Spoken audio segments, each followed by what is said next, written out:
Galatea is an interactive fiction-based game that lacks the visual design and graphical interface that many modern games possess. However, Galatea shifts the definition of a traditional video game by having unrestricted options and over 70 different outcomes. This game forces users to type out what they want to say instead of choosing from a list of actions, allowing every user to have his or her own unique narrative and interactive experience. If one word could be used to describe the user's first interaction with the Galatea, it would be underwhelming. The user is greeted with a plain white web page, a standard body of text, and the title, Galatea, at the top with a contrasting black background. As far as the graphical visual elements are concerned, that is all Galatea has to offer. Galatea is a text-based interactive fiction that avoids grand cinematics, set pieces, and AAA titles such as Call of Duty or Uncharted. The creator of Galatea, Emily Short, is known for creating interactive fictions without visual aids that would cause users to stray away from the desired focal point, the story. Because of this, the user interface and aesthetic design is kept to a bare minimum. Short explains that Galatea does not have an ending symbolic of winning or losing, and users will find that even after several of the 70-plus endings the game has to offer, the only change is the text on the screen. Galatea also doesn't offer any instructions on what to do with the game or what to be looking for in terms of responses and questions to ask the AI. This lack of visual stimulation coupled with zero guidance can create an initial experience that is not only boring but frustrating. The types of blockbuster video games that are currently being released have created a certain standard to which graphical interface and user instruction are to be expected. For example, if one picks up any modern FPS, almost all of the controls for moving, shooting, etc. are similar or can be found on the instructions menu of the game. Galatea does not include any of this, leaving some users feeling lost in a foreign sea of text. However, what Galatea lacks in visual appearance and instruction, it makes up for in its unique narrative and player interactivity. While the design mechanisms of Galatea may be minimal, the aesthetics of the medium through which it is presented, coupled with the narrative the user crafts, creates an experience that is as mentally intriguing as it is visually bland. Galatea is loosely based off the Greek myth of Pygmalion, who falls in love with his own sculpture that Aphrodite brings to life. However, it is unclear whether Galatea is an actual representation of a myth or an AI. For example, the reset command freezes Galatea and gives the user a list of 7 possible outcomes she can perform. Galatea pays extensive attention to the original myth, going so far as to reference the story by Ovid of Pygmalion of Cyprus, the artist who carved the statue of Galatea, and alluding to her mythological history. In some storylines, the statue seems to hold a grudge against Aphrodite, and her resentment of the goddess can be brought forward, having Aphrodite take back the life she granted the statue. While in other endings, Galatea will admit loving her artist, alluding to the original myth where Aphrodite brings the statue to life so she can be his bride. The game is titled Galatea due to its continual references to the myth, and because the AI's intelligence is largely based off a compilation of stories of the myth Galatea. Whether Galatea is an AI or a sculpture brought to life, almost every narrative will raise the question, how can this statue feel emotions and generate equivalent responses of a living being? In some storylines, Galatea will tell the user of her passage and mistreatment here, making the user question whether or not she is classified as a piece of art or a person. Just by hearing her story, the user also sees the pain and the beauty of life through her anecdotes of Pygmalion. This discussion of emotion coming from an AI makes the game more compelling. While the interactivity in Galatea allows players to have greater control of the story, players cannot do everything immediately.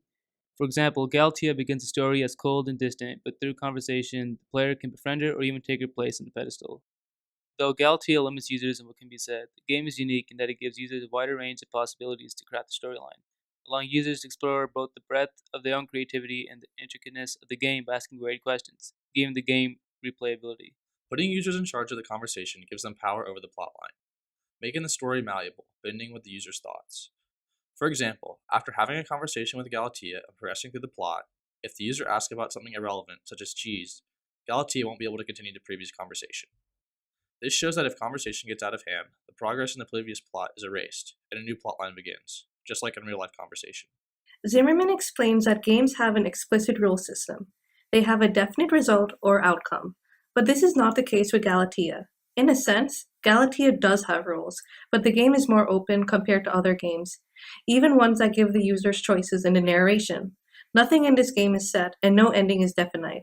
The only rule of the game is to keep the statue engaged in a conversation until an ending, good or bad, is reached. Galatea forces users to logically navigate through and interact with Galatea. When the user types help, the game says, this is an exercise in NPC interactivity. There is no puzzle and no set solution, but a number of different outcomes. Hence the feature of this game having 70+ endings.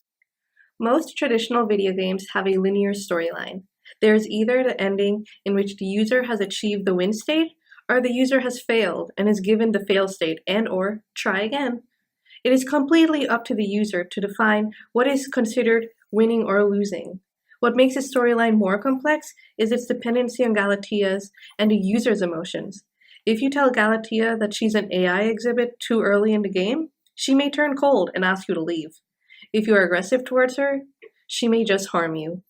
The game's endings are presented as an actual conversation between two individuals with emotions. An article in the journal Cognition and Emotion, Volume 25, explains the intersection between narrative fiction and emotions. When emotions are evoked during reading, they are likely to have an immediate influence on the reading process. The simplest outcome may be a cessation of reading, if the emotions evoked are not what desired.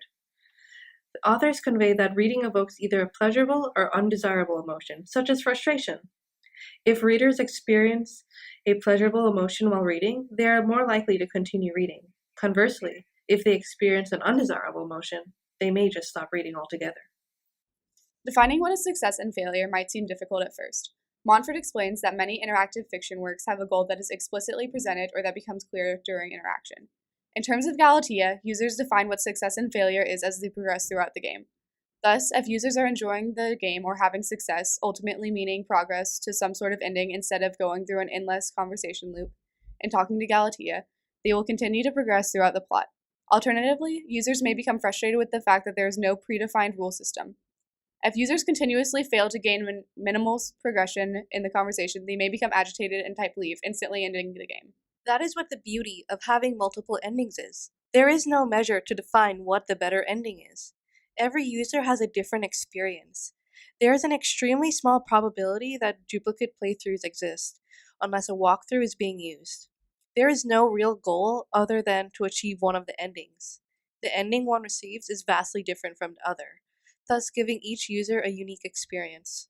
While Galatea may seem bland, the white background and use of text is used as a tool to display the various stories involving the user and the AI. At first, users may be bored or frustrated when playing the game, but when they finally get to one of the 70 endings, they realize just how invested in the game they actually were. The ending is completely dependent on the questions the user asks and Galatea's responses, which allows for a multitude of unexpected endings. This idea of multiple endings and user control gives every user an experience unique to them.